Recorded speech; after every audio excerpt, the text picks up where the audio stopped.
या समझदार नहीं थी कि इस चीज को समझ सकें कि भाई ये काम जो आपको प्रधान का मिल गया वो आपको चलाना कैसे, आता नहीं है काम। मगर जहां दिमाग लगाना है, जहां डिसीजन मेकिंग करनी है, जहां फैसले करने हैं, वहां पतिदेव करेंगे। रील्स बनवा रहे हैं, रील्स म्यूजिक डाल के कि भाई पति की चल रही है। अधिकारियों को मैसेज दिया जा रहा है, उनकी अथॉरिटी को एस्टैब्लिश किया जा रहा है। जानबूझ के करा रही हैं, अपने इंस्टाग्राम अकाउंट पे उनकी वीडियो बना बना के डलवा रही हैं। तो इसका मतलब आप पूरी दिल्ली में मैसेज दे रही हैं ब्यूरोक्रेसी को। आप देख रहे हैं दृष्टि दर्पण न्यूज। नमस्कार दोस्तों, बात मजाक में शुरू हुई कि दिल्ली को फुलेरा पंचायत बना दिया, मगर मैं रास्ते भर सोचते हुए आ रहा था कि ये बात मजाक की नहीं, बात बहुत गंभीर है। दुनिया का सबसे बड़ा लोकतंत्र भारत और भारत की राजधानी दिल्ली, जो कि एक कॉस्मोपॉलिटन सिटी है, और तमाम इंटरनेशनल मीडिया की नज़र इस राज्य पे, और उस राज्य में एक महिला मुख्यमंत्री बनाई गई, और उस महिला मुख्यमंत्री के पति महिला मुख्यमंत्री के साथ कुर्सी पर अधिकारियों की मीटिंग ले रहे हैं। कई जगह हमने देखा कि रिजर्वेशन, जो महिलाओं का रिजर्वेशन लोकल बॉडीज में हुआ, पंचायतें हैं, लोकल बॉडीज हैं, काउंसलर्स हैं, कई जगह देखा एक काउंसलर ने राजनीति करके अपनी तैयारी की, विमेन सीट हो गई तो महिला को चुनाव लड़ा दिया गया। और महिला कई जगह जो थी कम पढ़ी लिखी थी या समझदार नहीं थी कि इस चीज को समझ सकें कि भाई ये काम जो आपको प्रधान का मिल गया वो आपको चलाना कैसे, आता नहीं है काम, मगर मिल गया तो चलाना भी है। तो वहां पे पति की एंट्री हो जाती थी कि पति कहता था तुम बस यहां पे बैठी रहो, काम हम चलाएंगे। और धीरे धीरे सब अफसरों को भी यह बात पता चल जाती थी कि भाई जहां साइन करना है वहां तो वो पत्नी साइन करेंगी, क्योंकि मुख्यमंत्री या प्रधान जो भी है वो है। मगर जहां दिमाग लगाना है, जहां डिसीजन मेकिंग करनी है, जहां फैसले करने हैं, वहां पतिदेव करेंगे। ये उस समय में चल सकता है, किसी गांव के प्रधान के मामले में चल सकता है, मैं तो कहूंगा किसी पार्षद के मामले में भी चलिए चलता होगा, मगर दिल्ली की मुख्यमंत्री के दफ्तर में एक बिजनेसमैन जो कि उनके पति हैं, वो कैसे मीटिंग्स अटेंड कर रहे हैं। मैंने देखा बीजेपी ने कहीं कहा कि साहब वो तो एक मीटिंग थी जहां वो बैठे हुए थे, जैसे कोई भी बैठ सकता है ऐसे वो भी बैठे हुए थे। हालांकि हमें नहीं पता कि ऐसे कैसे कोई मुख्यमंत्री के साथ की कुर्सी पे बैठ सकता है, मगर मैं भारतीय जनता पार्टी के राष्ट्रीय जो इनका नेतृत्व है उसके लिए कुछ वीडियो दिखाना चाहता हूं कि ये मामला सिर्फ एक मीटिंग का नहीं है कि मीटिंग में पतिदेव कहीं पे आके बैठ गए। पतिदेव बाकायदा रील्स बनवा रहे हैं, रील्स म्यूजिक डाल के कि भाई पति की चल रही है। अधिकारियों को मैसेज दिया जा रहा है, उनकी अथॉरिटी को एस्टैब्लिश किया जा रहा है अफसरों में और बाकी लोगों में जिनके ऊपर ये मैसेज देना है कि पति हैं और पति काम देख रहे हैं।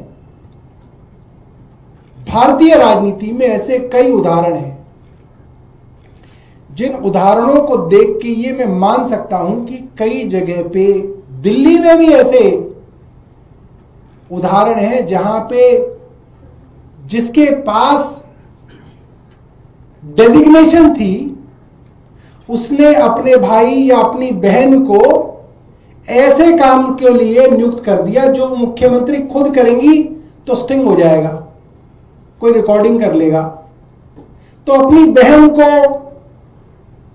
अपने भाई को मैसेज दे दिया गया पूरी दिल्ली के अंदर, ब्यूरोक्रेसी के अंदर, बिजनेसमैन के अंदर, ठेकेदारों के अंदर कि भाई ये हैं जो देखेंगे या देखेंगी। और ऐसे उदाहरण कई राज्यों में हैं, रहे हैं। कहते नहीं साहब ये मुख्यमंत्री तो बड़े शरीफ हैं, इनकी पत्नी ही काम देखती है सारा, उस तरीके का सारा काम पत्नी देखती है। ऐसे उदाहरण हैं। तो ये बात गंभीर इसलिए हो जाती है कि अगर आप अपने पति की अथॉरिटी को एस्टैब्लिश करा रही हैं, जानबूझ के करा रही हैं, अपने इंस्टाग्राम अकाउंट पे उनकी वीडियो बना बना के डलवा रही हैं, तो इसका मतलब आप पूरी दिल्ली में मैसेज दे रही हैं ब्यूरोक्रेसी को और तमाम उन प्राइवेट लोगों को जो सरकार के साथ कुछ ना कुछ बिजनेस करते हैं कि भाई ये हैं। ये बहुत गंभीर बात है। बड़े प्रश्न इस तरीके की राजनीति पे खड़े होते हैं और हम प्रधानमंत्री जी से बात करेंगे इस बारे में।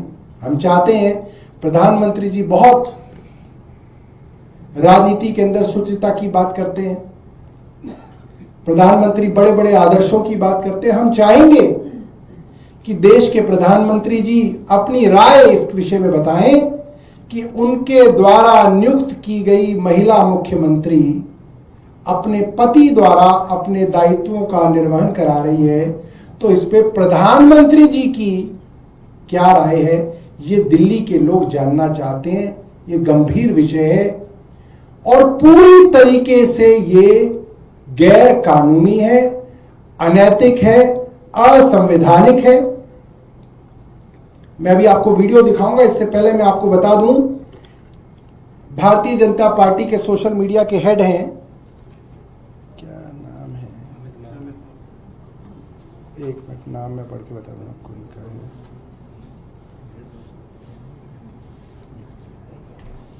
अमित मालवीय जी, इन्होंने मुझे मेरे बयान के ऊपर दुखी थे, नाराज थे, तो अभी 1 घंटे पहले इन्होंने लिखा है, the Aam Aadmi Party should find something more substantive to target Delhi chief minister Rekha Gupta. She was holding a review meeting of her constituency which is managed by her husband. Managed by her husband? कौन से कानून में है ये कोई घर के अंदर भेड़ बकरी है कि इसको तुम चारा डाल लेना, इसको तुम देख लेना, गायों को मैं देख लूंगा, भैंसों को तुम देख लेना। ये मैनेजमेंट का काम है, ये उत्तरदायित्व है एक विधायक और एक मुख्यमंत्री का। How can it be managed by somebody? और क्या बोला उन्होंने, just as Shrimati Sheila Dikshit constituency was managed by her sister Rama Dhawan. Sunita Kejriwal used to look after Arvind Kejriwal. और उसके बाद उन्होंने सुनीता केजरीवाल जी को टारगेट करते हुए, stop targeting Rekha Gupta just because she is a woman who is doing a good job and is making Arvind Kejriwal look more ordinary with each passing day. अब मुझे नहीं पता ये अमित मालवीय जी दिल्ली में कहाँ रहते हैं। अगर ये दिल्ली में जहाँ रहते हैं वहाँ की सड़क का एक वीडियो बना के भेज दें, बरसात में क्या हाल है तो पता चल जाएगा रेखा गुप्ता जी क्या काम कर रही हैं। रमा धवन जी का जो इन्होंने उदाहरण दिया उसके लिए मैं इनका विशेष धन्यवाद करता हूं। मुझे यही डर है कि जिस तरीके से रमा धवन जी दिल्ली के अंदर काम कर रही थी, कहीं ये भी उसी तरीके से इनके पति काम ना करने लगे। मेरी यही चिंता है। और अगर भारतीय जनता पार्टी के नेशनल सोशल मीडिया हेड बता रहे हैं कि इनके पति आज दिल्ली के रमा धवन हैं, तो मैसेज साफ है। फिर क्या बचा है? जितने भी राजनीतिक लोग हैं, ब्यूरोक्रेट हैं, पुराने पत्रकार हैं, सब समझ गए वो क्या कहना चाह रहे हैं। उन्होंने तो मेरा काम आसान कर दिया। तो मैं अब आपको 1-2 वीडियोस दिखाता हूं